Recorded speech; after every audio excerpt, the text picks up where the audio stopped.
தேவனாகிய கர்த்தர் தேவனாகிய கர்த்தர் பூமியையும் வானத்தையும் உண்டாக்கின நாளிலே வானமும் பூமியும் சிருஷ்டிக்கப்பட்ட வரலாறு இவைகளே. நிலத்தினுடைய சகலவித செடிகளும் பூமியின் மேல் இன்னும் உண்டாகவில்லை. நிலத்தினுடைய சகலவித பூண்டுகளும் இன்னும் முளைக்கவில்லை. ஏனெனில் தேவனாகிய கர்த்தர் பூமியின் மேல் இன்னும் மழையை பெய்ய பண்ணவில்லை. நிலத்தை பண்படுத்த மனுஷனும் இருந்ததில்லை. அப்பொழுது மூடுபனி பூமியில் இருந்து எழும்பி பூமியை எல்லாம் நனைத்தது.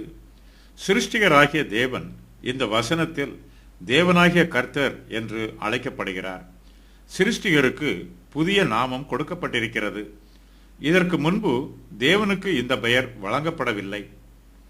தேவனாகிய கர்த்தர் என்னும் பெயருக்கு பயன்படுத்தப்படும் எபிரேய வார்த்தை யெகோவா என்பதாகும். இதுவரையிலும் தேவன் எலோஹிம் என்று அழைக்கப்பட்டவர்.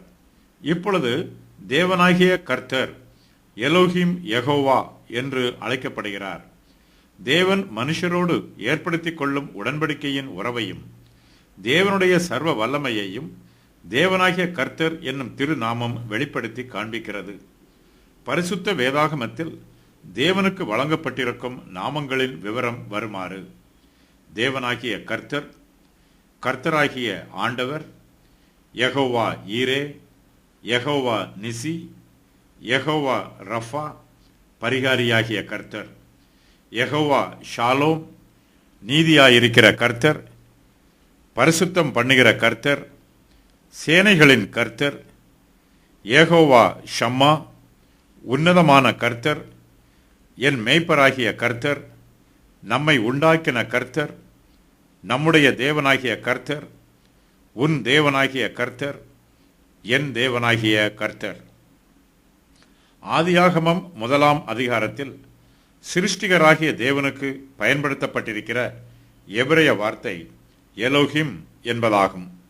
எலோஹிம் என்னும் பெயருக்கு வல்லமையுள்ள தேவன் என்று பொருள். தேவன் இங்கே தேவனாகிய கர்த்தர் என்று அழைக்கப்படுகிறார். அவருக்கு யெகோவா எலோஹிம் என்னும் எபிரேய பெயர் பயன்படுத்தப்பட்டிருக்கிறது.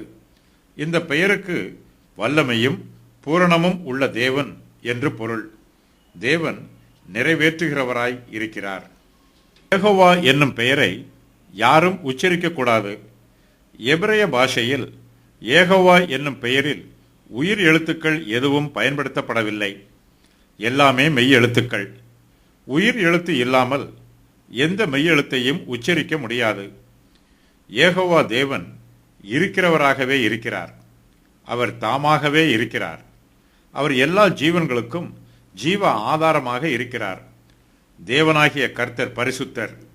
பரிசுத்தமான கர்த்தருடைய நாமத்தை சாதாரண மனுஷராகிய நாம் உச்சரிக்க முடியாதபடி அவருக்கு யெகோவா என்னும் பெயர் கொடுக்கப்பட்டிருக்கிறது. நிலத்தினுடைய சகலவித செடிகளும் பூமியின் மேல் இன்னும் உண்டாகவில்லை. நிலத்தினுடைய சகலவித பூண்டுகளும் இன்னும் முளைக்கவில்லை. ஏனெனில் தேவனாகிய கர்த்தர் பூமியின் மேல் இன்னும் மழையை பெய்ய பண்ணவில்லை. நிலத்தை பண்படுத்த மனுஷனும் இருந்ததில்லை. அப்பொழுது மூடுபனி பூமியில் இருந்து எழும்பி பூமியை எல்லாம் நனைத்தது. நோவாவின் காலத்தில் ஜலப்பிரளயத்திற்கு முன்பாக பூமியில் மழையே பெய்யவில்லை என்று இந்த வாக்கியத்திற்கு பொருள் கூறக்கூடாது. தாவரங்களும் மனுஷரும் சிருஷ்டிக்கப்பட்ட அந்த சிருஷ்டிப்பின் காலத்தில் அதுவரையிலும் பூமியின் மேல் மழை பெய்யவில்லை. அதன் பின்பு மழை பெய்திருக்கிறது.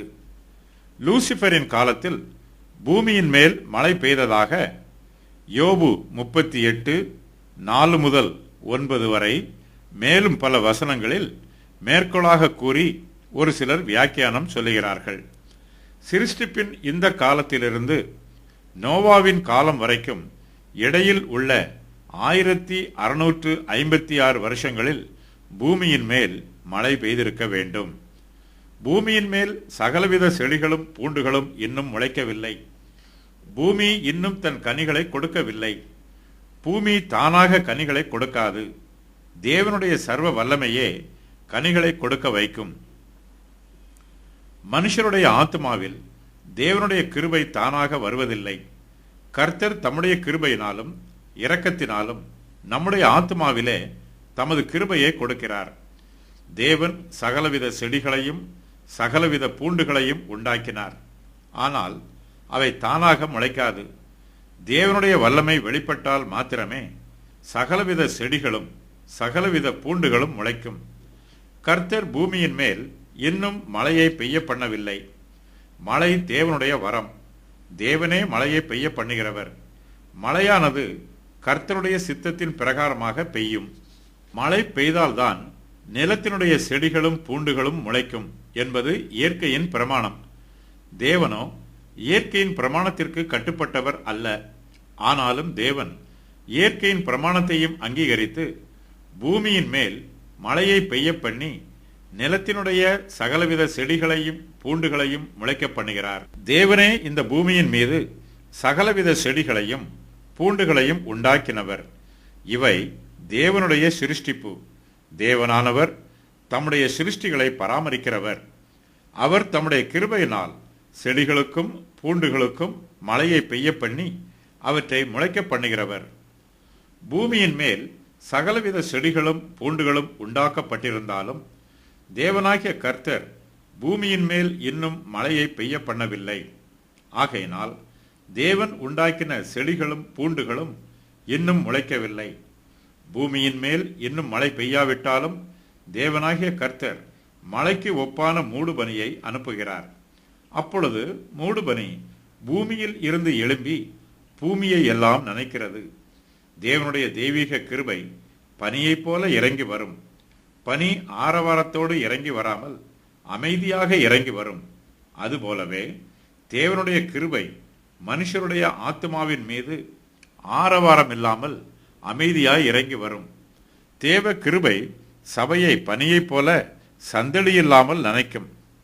மழையானது இளம் பயிரின் மேல் பொழிவது போல என் உபதேசம் பொழியும். பனித்துளிகள் புல்லின் மேல் இறங்குவது போல என் வசனம் இறங்கும். மூடுபனி என்பதன் எபிரேய வார்த்தை எத் என்பதாகும். இதற்கு மூடுபனி நீர்த்துளி என்று பொருள். தேவ ஆவியானவர் ஜலத்தின் மேல் அசைவாடி கொண்டிருந்தார். ஜலத்தின் மத்தியில் தேவன் ஆகாய விரிவை உண்டாக்கினார். பூமியிலிருந்து தண்ணீர் ஆவியாகி வானத்திற்கு உயரே சென்று பின்பு அது மழையாக பூமிக்கு பொழிகிறது. ஆனால் இந்த வசனம் மூடுபனி பூமியிலிருந்து எழும்பி பூமியை நனைத்தது என்று கூறுகிறது. ஆதாமிற்கும் நோவாவிற்கும் இடைப்பட்ட 1656 வருஷ காலத்தில் தேவன் இவ்வாறுதான் பூமியை நனைத்தாரா என்று தெரியவில்லை. நோவா பேழையை உண்டு பண்ணி முடிக்கும் வரையிலும் பூமியிலுள்ள மனுஷர் யாரும் மழையை காணவில்லை.